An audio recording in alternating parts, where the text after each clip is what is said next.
welcome to EWTN Pro-Life Weekly. I'm Catherine Szeltner in our Washington, D.C. studio. It is good to have you here with us. U.S. President Donald Trump expands efforts to stop taxpayer funding of abortion overseas. This week, the administration updated the pro-life Mexico City policy to cover all foreign health assistance provided by government agencies. This includes $8.8 billion worth in foreign aid. The new policy, called Protecting Life and Global Health Assistance, stops U.S. dollars from going to groups that promote and perform abortions overseas. While pro-lifers celebrate the defunding of Planned Parenthood abroad, they continue to call on the U.S. government to defund Planned Parenthood at home in the U.S. The House passed its version of a health care bill earlier this month, which stops tax dollars from going to health insurance plans that cover abortion and defunds Planned Parenthood of more than $400 million of our tax dollars. But there's still a ways to go until this bill, with its pro-life protections, is finalized. We're going to show you now a step-by-step guide on what still needs to happen before the health care bill becomes law.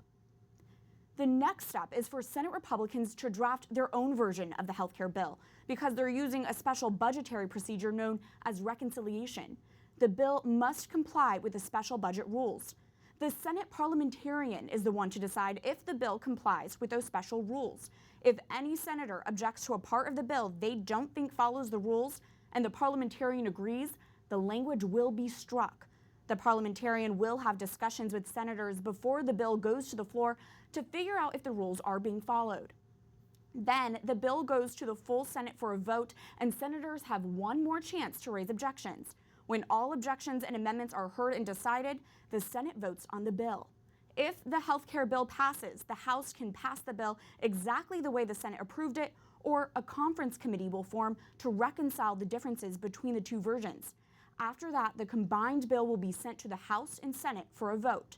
Finally, if both chambers approve it, the health care bill goes to President Trump for his signature. Mallory Quigley is Communications Director for the Susan B. Anthony List. Mallory, thanks for being here. Thanks for having me, Catherine. Getting this health care bill to become a law is a long process. How long could it take, and is this the most strategic way to defund Planned Parenthood? Well, simply put, is it the most strategic way? At this juncture, yes. We do not have 60 votes in the Senate. And the pathway you laid out earlier, it's very narrow, filled with all sorts of twists and turns, but it is the only way to get through without having 60 votes. Because we're using reconciliation, it only requires 51 votes. We can't have the filibuster. So this is the best way to attack Planned Parenthood's largest funding stream, through this reconciliation. You know, it does take time. It will take time. I mean, I think, look at it this way. The House bill took a lot longer than anyone anticipated, and the Senate moved slower than the House. But everyone's best guess says, perhaps before the August recess that we'll have something. But remember, it took the Democrats 9 to 10 months back in 2009 to push through Obamacare. These things, they take time, so people are going to need to stay motivated, stay informed. Speaking of the Senate, who are the senators that you are closely watching for this vote? Well, we do not have any votes to lose. So the answer is everyone. But quite specifically, the pro-abortion Republicans and then the Democrats who have mixed records on the life issue. So for example, someone like Senator Collins from Maine, in 2015, which was the last time that we looked at a bill like this, a reconciliation bill that included defunding Planned Parenthood and the Obamacare repeal, she offered an amendment to strip out the Planned Parenthood portion. And so the pro-abortion Republicans supported this amendment, but we had Senator Joe Manchin, a Democrat, oppose it. He voted pro-life. So we were able to defeat the amendment. So if everyone votes the same way that they did in 2015, that's one of the more likely ways in which people will attempt to try and take out the Planned Parenthood provision, and we can surmount this. But Senator Manchin, just a couple of weeks ago, voted not pro-life on the CRA vote. He's been walking this tightrope of saying he supports Planned Parenthood, doesn't support Planned Parenthood. So in all of this, in this long process, lots of stages of negotiations, what role can our viewers play? What role can pro-lifers throughout the United States play in all of this? Well, I think that people need to stay up to date, and they need to stay engaged. I mean, think about it this way. Planned Parenthood only needs to bully one senator to make this whole house of cards fall down. And they have $400 million on the line, and they're going to be pulling out all the stops to bully these senators into thwarting this legislation. So staying involved in the long term, seeing this through the end, through maybe August, maybe longer. But this is a daily battle on the Hill, and we need the activists at home to also stay engaged, keep calling. Even if your senator is firmly pro-life, don't take any chances. Let them know that you want this to happen. That pressure is on. Mallory Quigley from Susan B. Anthony List. Thank you. Yeah, no problem.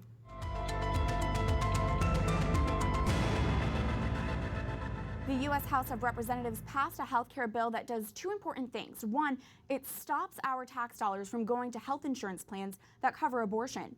And two, it defunds Planned Parenthood of nearly $500 million of our tax dollars. But Planned Parenthood and the abortion industry are putting immense pressure on wavering senators to vote against these pro-life protections. This is why it is so urgent that both of your U.S. senators hear from you right now. Go to your computer or smartphone and type into your web browser prolifeweekly.com. Once you are there, you will type in your name, email address, and zip code, and then click Add My Name. That's it. Take this action and you will add your name to the petition that tells the U.S. Senate to stop using our tax dollars for abortion in the healthcare bill. It is up to each one of us as defenders of life to make our voices heard on behalf of unborn babies. Once again, go to prolifeweekly.com and share this call to action with your friends and neighbors.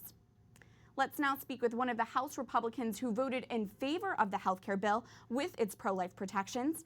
Representative Ann Wagner of Missouri joins us from Capitol Hill. Congresswoman, thank you for your time. Thank you, Catherine, and congratulations on this wonderful show that you're doing now beginning in March. I applaud your efforts, and to highlight the pro-life issue for our Catholic viewers is really important. Thank you, Congresswoman. How confident are you the Senate will vote on a health care bill that upholds the House's pro-life protections? Well, they must, because at the end of the day, it needs to come back to the House, and the House will have to reaffirm whatever the Senate approves and what we perhaps even vote on out of a conference committee. So we believe strongly as a pro-life caucus, as a member of that caucus, and as a pro-life House Republican, that we have pro-life protections in the Affordable Health Care Act. Would you support a health care bill that did not defund Planned Parenthood and does not uphold the Hyde Amendment protections? I believe strongly in upholding the Hyde protections and that it defunds Planned Parenthood. Catherine, I had the great privilege of sitting in the chair, presiding in the chair, when we passed, as a U.S. House of Representatives, the No Taxpayer Funding for Abortion Act. I got to preside as Speaker of the House during that vote. And it was a great day for the pro-lifers to stop funding big abortion, to stop funding with taxpayer money Planned Parenthood. So it's a very important issue for me and needs to be included in our health care bills. Speaking of Planned Parenthood has labeled you, Congresswoman, as an enemy of women's health care. How do you respond to that? It's just untrue. I care deeply about women's health care. I care about children and unborn babies. And I care about women's health. And abortion destroys the life of a child, and it harms women's health. We have some, I think 12, a dozen maybe, Planned Parenthood facilities all across Missouri. But there are, Catherine, 588 health clinics that actually really focus on women's wellness and health. So I believe that to the extent our taxpayer dollars should be underwriting something, it should go to those health care clinics, some 588 that are in local communities and have great accessibility for the people across the great state of Missouri. To fund big abortion with my taxpayer dollars, with your taxpayer dollars, is absolutely wrong. And it's an assault on women's health, and certainly it destroys life. Planned Parenthood, by their own admission, kills some 320,000 unborn children, precious angels, every single year, 877 a day. It's absolutely deplorable, and me as a pro-life legislator and as a Catholic, who is very strong and firm in her faith and beliefs, has to stand up for the right to life and refuse to fund big abortion.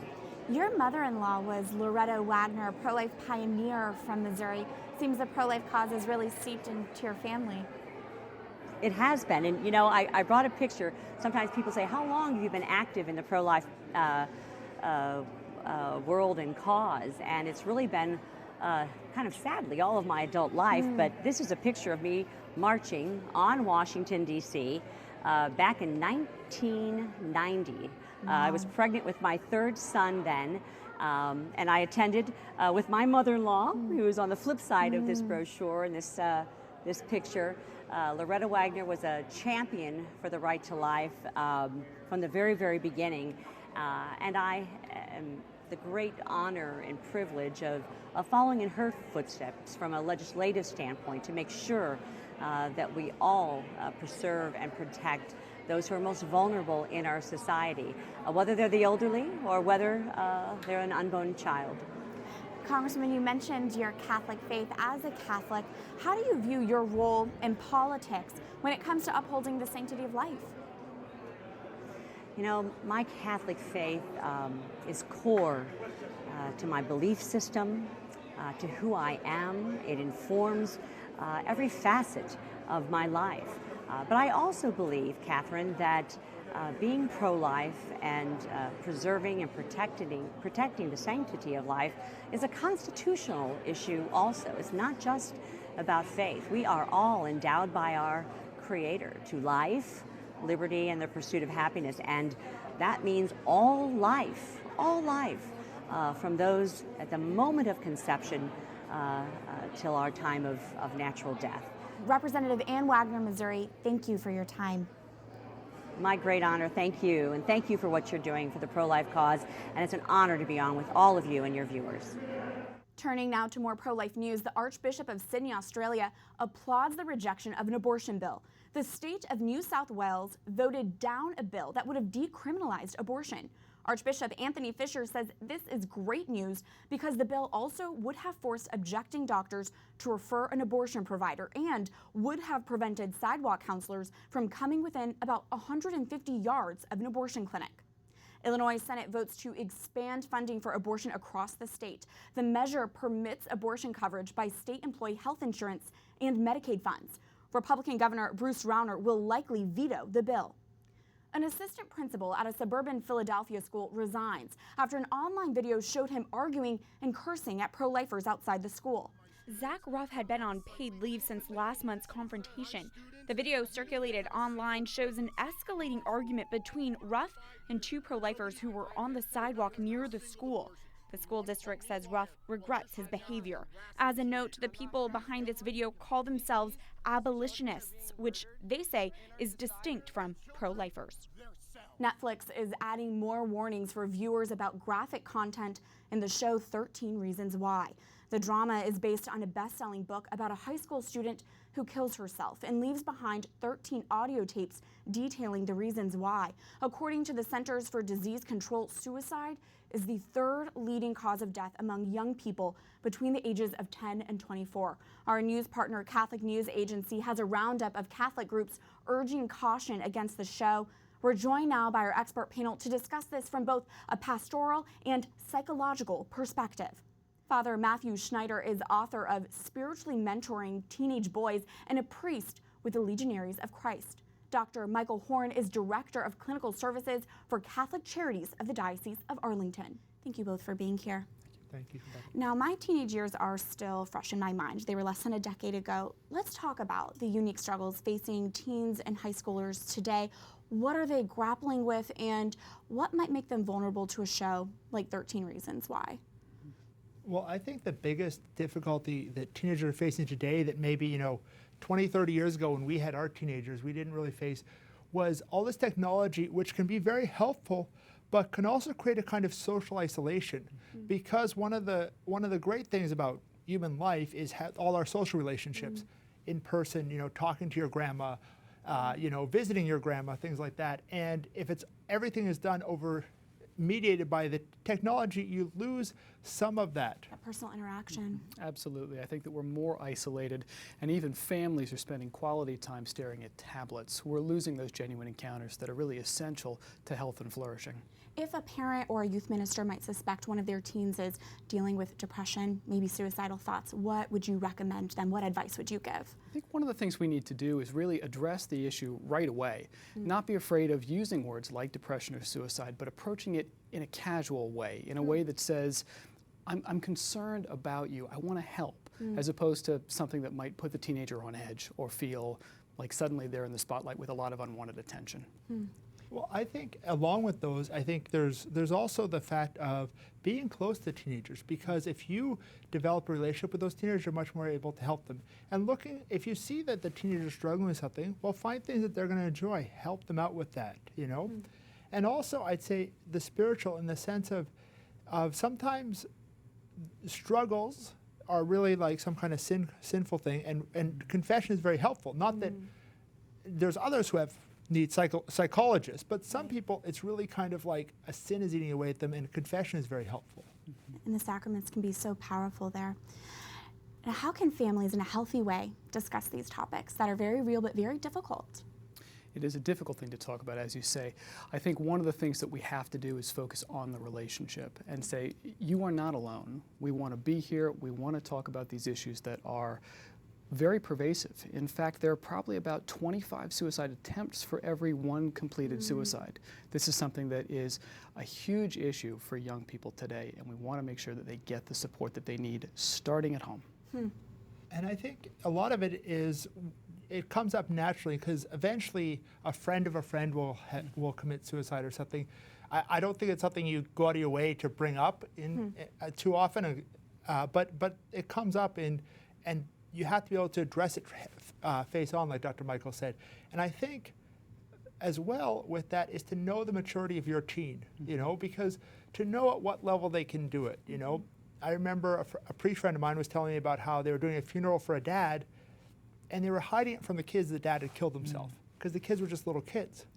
But it would be very different if the kid was, you know, a high school senior. I don't think you would hide that from them. Right, you have to look at each child. Now, Father, you've talked about countering depression by bringing joy into your life. How do you bring joy into one's life? I think that there's a lot of different aspects of joy. Joy is not kind of like a monolithic reality.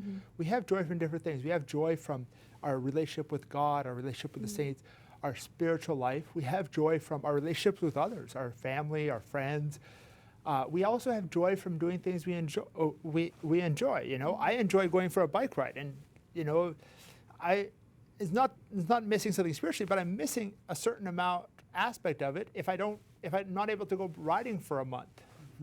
And I think too that there's joy that comes in a sense of fulfillment, the idea that our lives have meaning and purpose. And often when we're trapped just socially interacting online, we miss the reality of the situation. We don't see the reality of people's lives, and sometimes we start to lose a sense that we really do have meaning and value in our lives. So if there might be someone who's watching this and grappling with these issues right now, what would you like them to hear? What do you want to say to them? The most important thing is that they are not alone.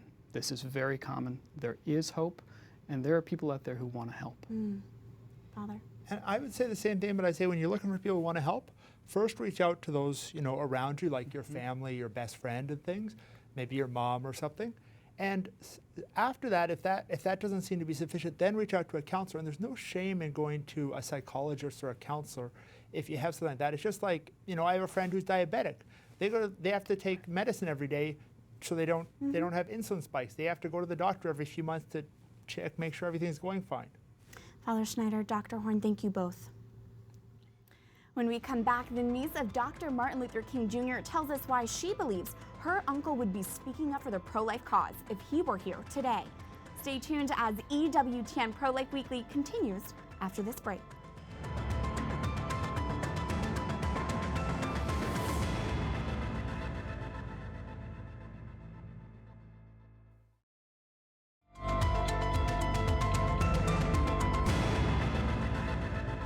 Welcome back to EWTN Pro-Life Weekly.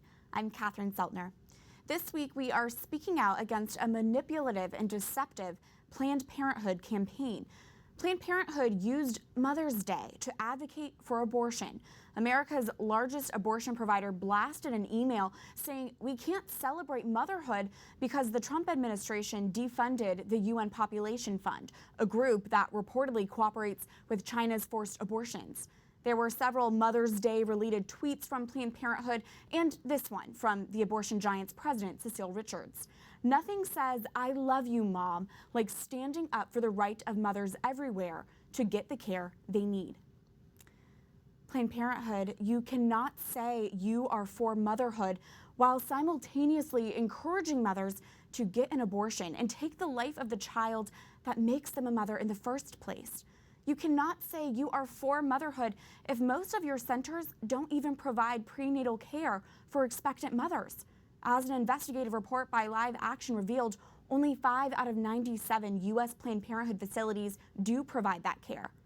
Planned Parenthood, you cannot say you are for motherhood if your founder, Margaret Sanger, once said the most immoral practice of the day is breeding too many children.